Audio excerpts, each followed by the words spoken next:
short journey to the lives of real people with life lessons just for you. I hope you're feeling it, for it's that time again to join me, your host, Willie Hall. So, grab your favorite drink and relax, or cruise down the road while you enjoy another journey into the lives of real people, having food for the soul. Food that entertains and feeds all people, both young and old. And don't be surprised if your podcast host shares some of his own pot of gold.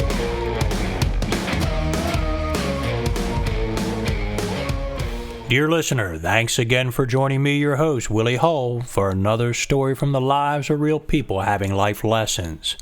Today I'm going to tell you 3 stories, but I'm going to give them the same title, and that is, Take Courage, for it's not always what you see that makes a difference. My first story takes place in April 2010. Let me give you a little bit of background. At that time, I was working for the U.S. Department of State as the Senior Governance Specialist for Provincial Reconstruction Team, Saladin Province. Saladin Province is located in central Iraq. It happened to be the very province from which Saddam Hussein hailed from.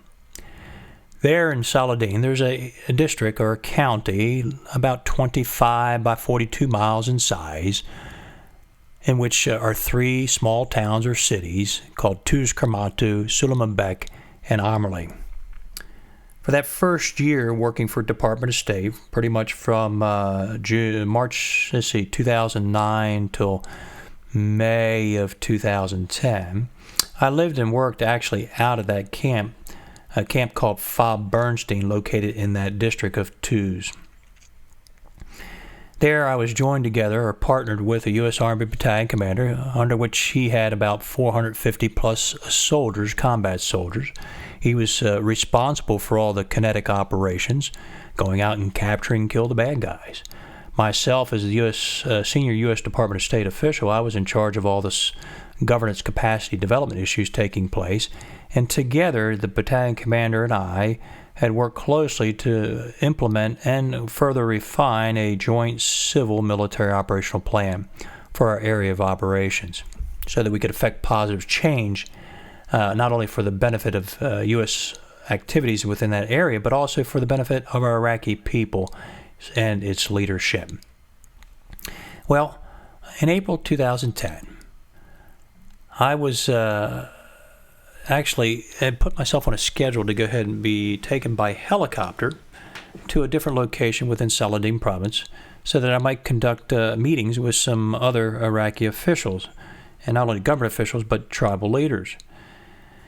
The flight was supposed to be a night flight, and the day of the flight, which was April 17th, 2010, I had got up that morning, had of course had my breakfast as my routine was, had my workout, did some paperwork, and eventually packed my bags, knowing that I was going to be gone for a couple-day trip.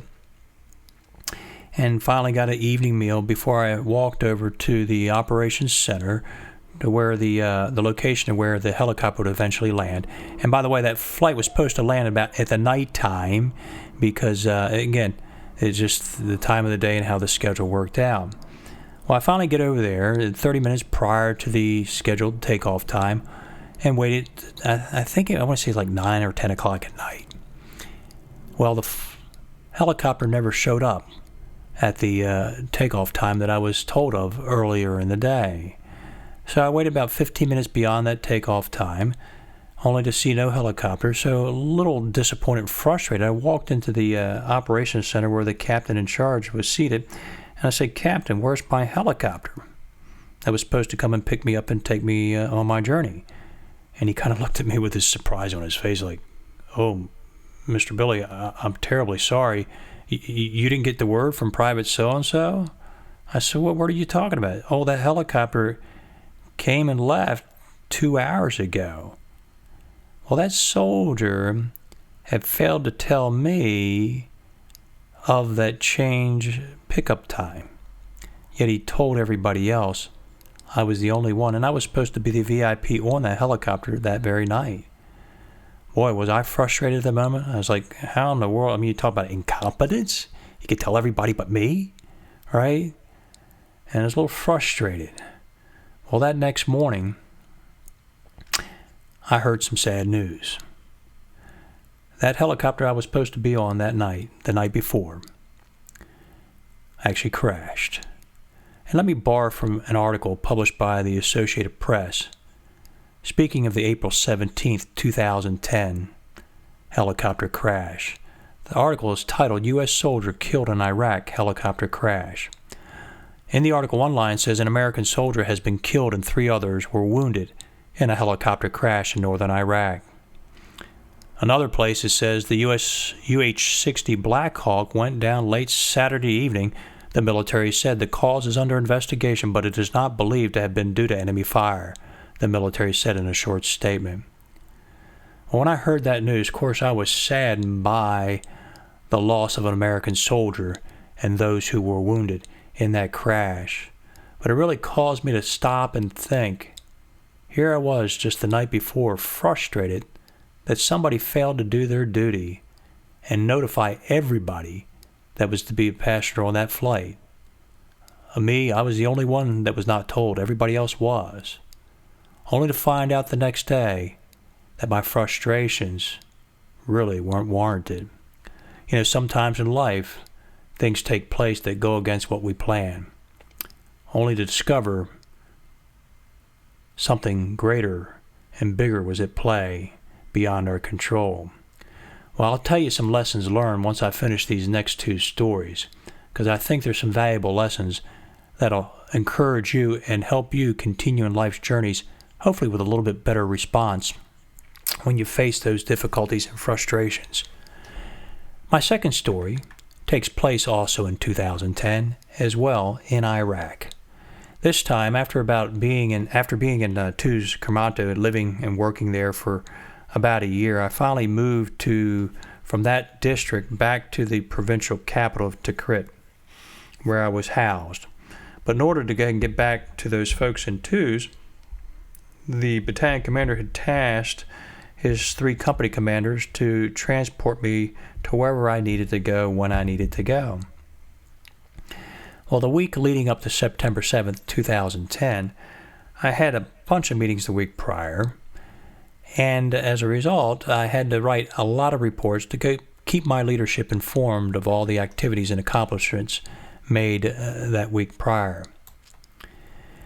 Well, what I thought was going to take 1 day of writing reports not only turned out to be 2, 3, but actually 4 more days of writing. And each day, even though I had thought I was going to be done, a little bit frustrated that I hadn't completed what I had hoped to accomplish in a much shorter time frame. Nonetheless, finally after about 4 days of writing, I made a point that night before that I was going to head to the location where the one company commander I knew formed up his trucks and his troops to depart at a certain time every day to head out to that district I needed to travel to. Well, I made it a point that I was going to get over there at least an hour prior to his normal takeoff time. Well, I show up as planned, but to my disappointment, those trucks had departed 30 minutes prior to my arrival, which meant they had left 90 minutes prior to their normal departure time. And what made matters worse for me at the moment was the fact that those 3 trucks that left with those 16 soldiers or so were not going to return till about 3 or 4 days later, which further delayed the meetings I needed to have with those government officials in the district of Tuz. Again, was I frustrated? Yes, I was. Well, that next day I found out something horrible had taken place. Let me borrow from an article written or published by CNN titled Iraqi Soldier Kills 2 U.S. Soldiers. Again, September 7th, 2010. Iraqi soldier opened fire Tuesday on a group of U.S. soldiers in northern Iraq, killing 2 and wounding 9 others. The attack occurred inside an Iraqi Army commando compound when the soldier, clad in an Iraqi Army uniform, fired on the U.S. soldiers near the Saladin province city of Tuz, the U.S. military said. The attacker was shot and killed. Well, ladies and gentlemen, my recollections of that event differ somewhat from the CNN article because of the information I received came to me shortly after the attack took place. See, what happened that morning where I had headed over, where I had arrived to an hour prior to the normal departure time, only to find out that company commander and his troops had departed even earlier than their normal departure time by 30 minutes before I had arrived. Yeah, I was frustrated. Well, that night, they had planned to stay there 3 or 4 days at that camp. Well, that first night they camped out, and when they got up to that camp, when I say the camp, they actually went to an Iraqi army camp. It was a very, very small camp within that urban city area of Tuz. They parked their armored vehicles in a semicircular fashion with the back perimeter being comprised of the barrier wall that surrounded that small Iraqi camp. Well, some of the soldiers had relaxed and taken off their body armor, laid on their cots that night out of the open stars. Some obviously they had soldiers in the armored vehicles on watch, and always as typical of military fashion. Well, that morning, unbeknownst to them, an Iraqi soldier, having come off of leave or vacation for about 2 weeks, came in with his automatic rifle and there saw those American soldiers, and he laid down on his belly and fired his automatic rifle at those soldiers who were inside that perimeter. And sad to say, several were killed and 9 were injured. You know what? Was I frustrated the day before? Absolutely. But you know what? I was far more saddened, and the intensity of the emotion was far greater when I heard news of that event, of hearing about those 2 soldiers who were killed and 9 others wounded. And think, okay, yeah, I had plans to be with them, and who knows what would have happened to me if I was there, but who am I? Who am I? See, I'm just another person in this life, making one plan at a time after another. Sometimes things go the way I plan, sometimes they don't. And you face the same thing, dear listener. But sometimes, these things that are beyond our control won't reveal things behind the scenes that we can't really explain the cause of. But all we can do is sit back and just be grateful and thankful, even for those frustrations in life, because sometimes those frustrations wind up bringing about events and circumstances that we would have never expected. Let me tell you one last story that's especially near and dear to me, because this one involves my oldest son, who at the time, and this story takes place in June 2012, my son, he was attached to some special forces units as a CB construction electrician in Afghanistan. I was also working for the U.S. Department of State, doing similar type of work that I had done in Iraq for State Department as the Senior Governance Specialist for Provincial Reconstruction Team, Coast Province. The military camp that I was based out of was called Forward Operating Base Clark, or Camp Clark for short. Again, partnered with another U.S. Army battalion commander who had 450 plus soldiers, or more or less, under his charge. Every week, we would head up there 1 day a week within 3 armored vehicles, 16 soldiers, me and the battalion commander, and we drive up to the other camp called Camp Salerno, which was the large camp. It was so large it actually had an air base in which airplanes and helicopters would land and take off. And there we would get over there about 7:30 in the morning and go off to our governance capacity development meetings, where we would meet with other State Department officials and other U.S. military and civil affairs teams.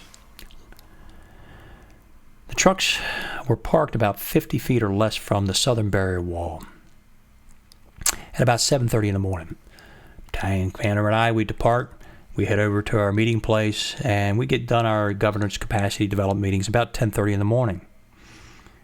After the meeting, the battalion commander said to me, "Hey, Bill, if you're going to head back with us, just meet me over the trucks by 11:30. I said, "That sounds good, but hopefully I'll be able to meet my son." My son was supposed to get down to that camp, I think, 10 o'clock or prior. He was catching a flight from a different part of Afghanistan fly down that morning to meet me there at Camp Salerno so that we could spend the day together, have lunch in the dining facility. Well, at 10:30, no sun. I try to make a phone contact with him with no success.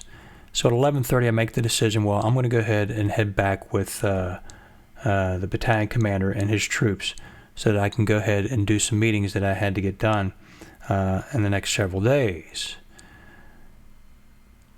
So I show up to the trucks at 11:30, get my body armor on, my helmet on. I go sit down inside the air-conditioned truck. Of course, the soldiers had everything ready to go, and they're waiting for their battalion commander. Well, the battalion commander doesn't show up at 11:30.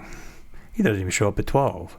Finally, at 12:45, he shows up, and this is really not in character with him. So he calls his soldiers out of the trucks, and he says, look, pulls them into huddle and says, I'm terribly sorry for being late, but my boss, the brigade commander, helped me up in some meetings. Trucks immediately, the soldiers disbanded. They got back in the trucks, and we drove off about 2 or 3 minutes after that conversation. And about 5 or 10 minutes from the time we drove off, we're outside the camp, on the east side of the camp, driving southbound on a northbound-southbound road. And now we're probably about an eighth to a quarter mile removed from where we had once been parked, just inside the southern barrier wall. See, unbeknownst to us at that time, there was a fuel truck laden with about 22,000 pounds of explosives that was operated by a Taliban soldier. Well, beyond that southern barrier wall was about a barren field about 150 yards in length, and on the other side of that barren field was a village. And in that village was parked that fuel truck laden with those 22,000 pounds of explosives. Well, once we drove off, about 5 or 10 minutes after that, that truck driver drives that fuel truck across that barren field, drives it up to that point along the southern barrier wall where we had only been parked just a few moments before, and blows up the truck and himself. And the blast wave that was created by that truck explosion was so large that I could feel the blast wave in that heavily armored truck, even though we were about an eighth to a quarter mile removed from the blast site.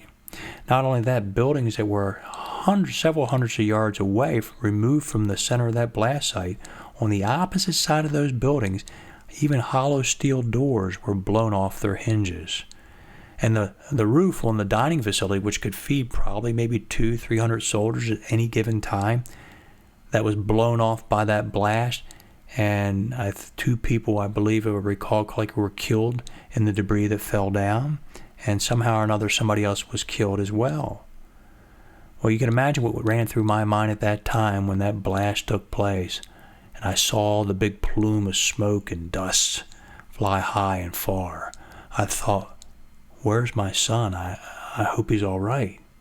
Well, it took about 45 minutes for us to drive back to our camp, Camp Clark, and you can know exactly what I did. As soon as I got back to our camp, I got on the phone and contacted my son's military commander and said, can you please track down my son, because something happened down here at Camp Salerno, and I need you to track him down and have him give me a call.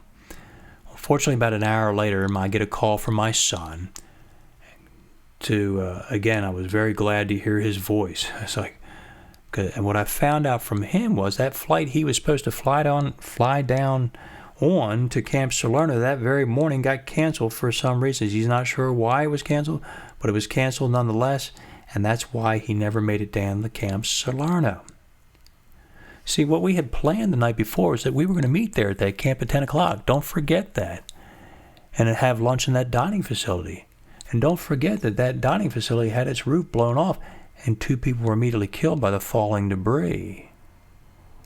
Now, as the famous radio storyteller Paul Harvey would often say, now for the rest of the story. You see, in the world of military combat operations, we collect a lot of voice communications, but the problem is, or I say problem, is the reality is this. We don't have enough people who know the native language to be able to translate these conversations in real time. So when events like the one that took place June 1st, 2012, with that vehicle-borne improvised explosive device that was blown by that man in that truck on that very day at Camp Salerno, when events like that take place, the commanders task the folks to listen to those voice conversations leading up to the attack, translate them so we can learn from the conversations what was taking place in the lead up to the attack. Those conversations, they had discovered that the original attack time of the Taliban was 11:30 local time, June 1st, 2012. Well, dear listener, where was I and 16 other soldiers? We were only less than maybe 50 feet from where that truck had been detonated. 50 feet, 22,000 pounds of explosives. Even if all of us happened to be inside those trucks at that time, and that truck had detonated the very time we were there, less than 50 feet, we would have all been killed, because that blast wave would have collapsed our lungs. Horrible, horrible event. But fortunately for us, the terrorists or the bad guys decided to go ahead and delay their attacks. Well, why? Because they had up on a mountaintop north of that camp one of their compatriots who was looking through either binoculars or telescope down inside the camp where they could see that along that southern barrier wall were 3 U.S. armored trucks. And in their minds, they thought that somehow or another, we, that is our 3 armored trucks and the soldiers in there, would somehow interfere with their attack plans. See, after they blew that fuel truck, they also took a minivan filled with, I think, 10 Taliban soldiers, armed with bomb vests, and also carrying automatic rifles, and also rocket-propelled grenade launchers. And they drove across that barren field and drove up to where the breach was made in the wall by the explosion, got out of that van and walked on foot inside Camp Salerno, where they were eventually engaged by U.S. military soldiers and eventually all killed and finally put a stop to. Well, you think the story might stop there. Well, let me tell you one last piece.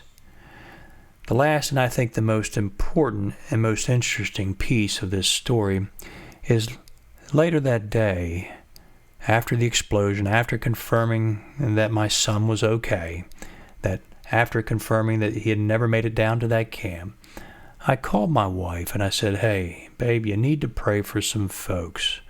For some folks got hurt today." And she said to me, "Well, when did this take place?" And I said, "Well, why do you ask?" She says, "Between such and such time and such time, for 3 hours, I could not sleep." Now, mind you, she's halfway around the world in America. I'm over in Afghanistan. She's halfway around the world in America, okay? And for 3 hours, she could not sleep. And she said, "I sat up in bed. I looked up to the ceiling and I said, 'God, do I need to be praying for somebody?' So she started praying for me and our son. And she said, as soon as I said amen, she said, I fell asleep." Well, ladies and gentlemen, I'm here to tell you that those very hours in which she could not sleep was during that very time frame when those events leading up to that attack took place. Coincidence? By design? By an invisible hand? I can't prove one way or the other. You can be your own judge and make your own decision. Nonetheless, let me give you some lessons learned from these 3 stories, and I hope and trust that they'll profit you and encourage you along life's journeys to realize when you face frustrations and things not going according to plan, always be mindful there might be something greater in the works, not yet seen. First lesson I learned is some of life's frustrations are blessings not yet perceived when you're facing them. Number 2, others' mistakes or decisions are sometimes one of many links in the chain of events that bring you to where you stand. Number 3, some of life's circumstances and events can even make an atheist reconsider. Number 4, the God of a humble servant's prayer can not only move mountains, but even armored vehicles to places of safety. Number 5, war has a way of bringing sorrow and gratefulness to many.